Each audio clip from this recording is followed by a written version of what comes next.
Hello అండి, welcome to Sukanya vlogs. ఎలా ఉన్నారండి? బాగున్నారా? నేను మీ సుకన్య.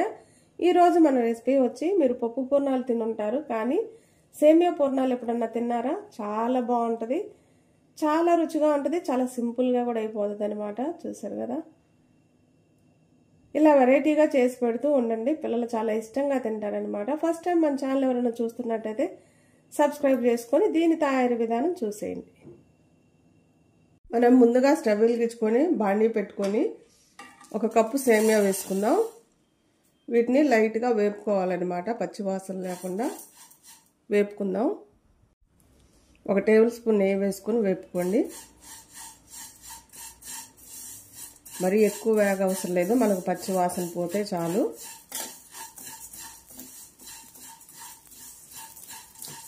ఇలా మంచిగా వేపుకోవాలన్నమాట. ఎప్పుడు ఒకేలాంటి స్వీట్లు కాకుండా ఇలా వెరైటీగా చేసిస్తుండండి. మనకు సేమియా అంటే గుర్తొచ్చేది ఏంటంటే సేమియా పాయసం లేదా పులిహోర. అలా కాకుండా ఈసారి ఇలా ట్రై చేయండి, చాలా కొత్త స్వీటు, పిల్లలకు పెట్టిన వాళ్ళు అవుతారనమాట. వేగిపోయి ఇప్పుడు వీటిలో నీళ్లు వేసుకుందాం.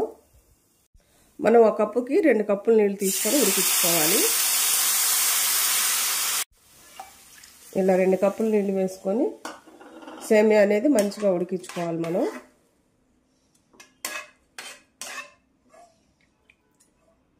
ఒక్క చిటికెడు ఉప్పు వేసుకుందాం.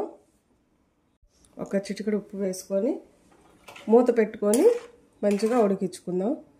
తొందరగా ఉడుకుతుంది అనమాట. మూత పెట్టి మధ్య మధ్యలో కలుపుతూ ఉడికించుకోండి.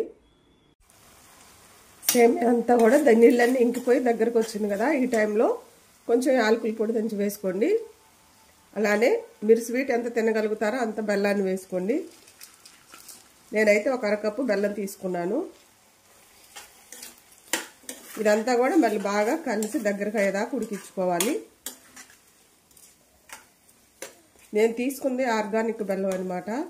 లేదా మీరు మామూలు బెల్లం తీసుకున్నారనుకో, కొంచెం నీళ్ళు వేసి కరిగించుకొని ఫిల్టర్ చేసుకొని ఆ నీళ్ళు వేసుకోండి. ఎందుకంటే ఇసుకుంటుంది ఆ బెల్లంలో.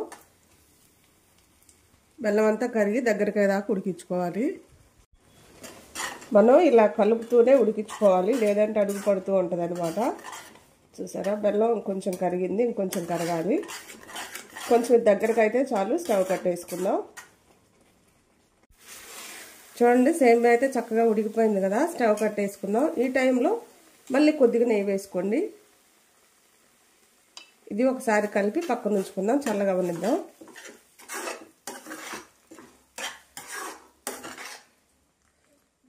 ఇది పక్కన ఉంచుదాం. ఇప్పుడు మళ్ళీ స్టవ్ వెలిగించుకొని ఒక బాండీ పెట్టుకొని 1 కప్పు రవ్వ తీసుకోండి.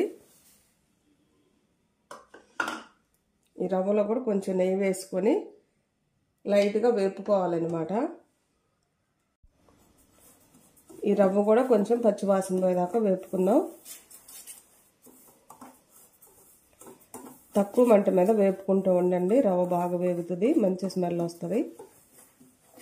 ఇప్పుడు మన రవ్వ అయితే వేగిపోయింది. దీంట్లోకి 2 కప్పుల పాలు వేసుకోండి. మనం ఈ రెండింటిని కలుపుతూ ఉడికించుకోవాలి. మీ దగ్గర పాలు ఎక్కువ లేవనుకో 1 కప్పు నీళ్ళు 1 కప్పు పాలు తీసుకోండి, సరిపోతుంది. ఇది బాగా మనం కలుపుతూ ఉడికించుకోవాలి.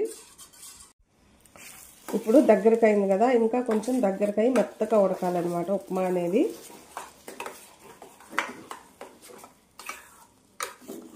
ఇంకా కొంచెం ఉడకాలి మెత్తగా. ఉప్మా అయితే రెడీ అయిపోయింది అనమాట. చూడండి, మెత్తగా. స్టవ్ కట్టేసుకుందాం. ఇందాక మనం పాలు వేసుకున్నాం కదా, ఆ టైంలో 1 చిటికెడు ఉప్పు కూడా వేసుకోండి. ఇది చల్లగా అవ్వాలన్నమాట. ఇప్పుడు మనం చల్లగా అయినాక ఈ ఉప్మా అంతా ప్లేట్లోకి తీసుకున్నాం కదా, బాగా ఒకసారి దీన్ని ఇలా కలపాలన్నమాట.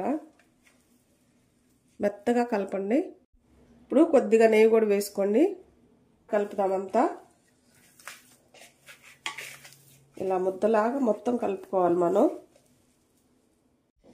ఇప్పుడు మనం ఇలా కలిపినాక చిన్న ముద్ద ఒకటి తీసుకోవాలన్నమాట. కొంచెం చేతికి నూనె కానీ నెయ్యి కానీ రాసుకొని ఇలా వెడల్పుగా చేసుకోండి. మనం ముందు సేమియా రెడీ చేసుకుని ఉంచుకున్నాం కదా, దాన్ని దీంట్లో ఉండలాగా చేసి పెట్టుకోవాలన్నమాట. ఇప్పుడు ఇదంతా క్లోజ్ చేసేసుకుందాం.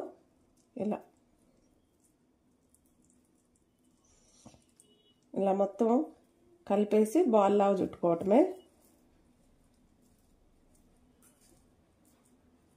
ఇలా అన్నీ ఇలా రెడీ చేసుకుందాం. ఇప్పుడు మనం అన్నీ ఇలా రెడీ చేసుకున్నాం కదా, వీటిని ఆయిల్లో వేసుకొని వేపుకుందాం. మన ఆయిల్ కూడా వేడైపోయింది, ఇవి వేసేసుకుందాం. మీరు చిన్న సైజు కావాలన్నా చిన్న సైజు చేసుకోవచ్చు.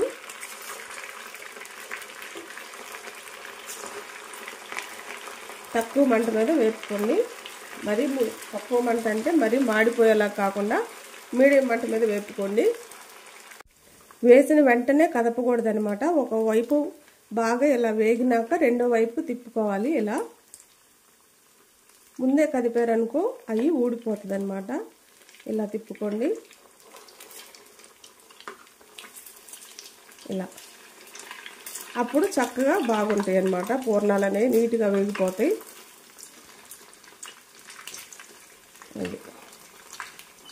ఇంకోవైపు కూడా వేపుకున్నాక ప్లేట్లోకి తీసుకుందాం. వేగిపోయినాయి రెండు వైపులా, ప్లేట్లోకి తీసుకుందాం. మనం కదపకుండా ఇలా వేపుకుంటే నీట్గా వస్తాయి అన్నమాట. చూసారుగా రెండు వైపులా మంచి కలర్ వచ్చినాయి. ఇప్పుడు మన దగ్గర ఉన్న పిండి అంతా కూడా ఇలా వేసుకుని వేపుకుందాం. మనమైతే పూర్ణాల ప్లేట్లో కూడా తీసుకున్నాం. చూడండి కలర్ ఎంత బాగుందో. కలరే కాదండి, టేస్ట్ కూడా సూపర్గా ఉంటుంది అనమాట. ఎప్పుడు ఒకేలా కాకుండా ఇలా వెరైటీగా చేసి పెడుతూ ఉండండి, చాలా ఇష్టంగా తింటారనమాట. చూడండి చాలా రుచిగా ఉంటాయి, చాలా సింపుల్గా అయిపోతాయి. మనం అప్పుడప్పుడు చేసేయచ్చు అనమాట. పిల్లలు కూడా ఇష్టంగా తింటారు. బెల్లంతో చేసాం కాబట్టి ఇంకా హెల్దీ అనమాట. కంపల్సరీగా ట్రై చేసి నచ్చితే లైక్ చేసి మన ఛానల్ని సబ్స్క్రైబ్ చేసుకోండి.